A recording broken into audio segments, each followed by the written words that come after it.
Permission, nous recevons donc le premier groupe de journalistes. Il s'agit de Hervé Dapa de la télévision BF1 et Asmao Dao de la télévision C360.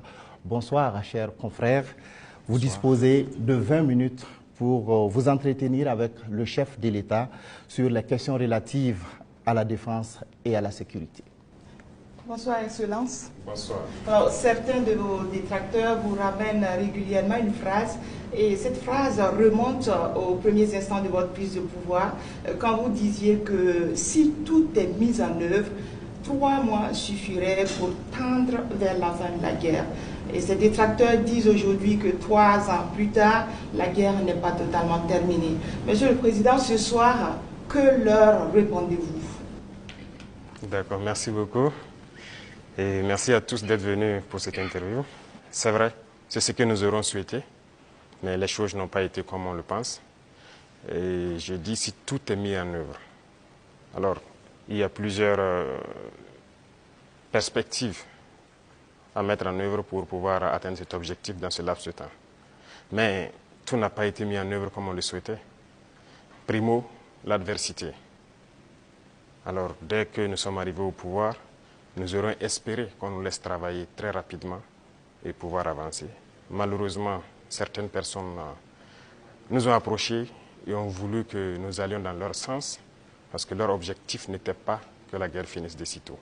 Je veux parler de certaines forces étrangères qui étaient présentes sur notre sol.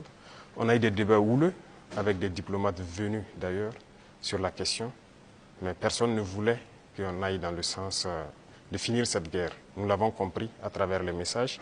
S'il arrivait que des gens viennent jusqu'à nous dire qu'il faut qu'on accepte qu'ils soutiennent les terroristes et nous soutenir également, ça veut dire ce que ça veut dire, c'est une guerre entretenue.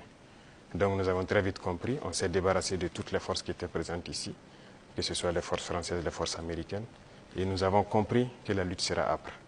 La deuxième chose aussi était nous croyions que nous avions quand même un minimum d'armes et de munitions en stock. Aujourd'hui, je peux vous dire ce que j'ai trouvé par exemple en stock. Il y avait en tout et pour tout au Burkina Faso moins de 100 000 cartouches de Kalachnikov. Et les armes, nous avions à peine une centaine. Comment est-ce qu'on pouvait faire la guerre?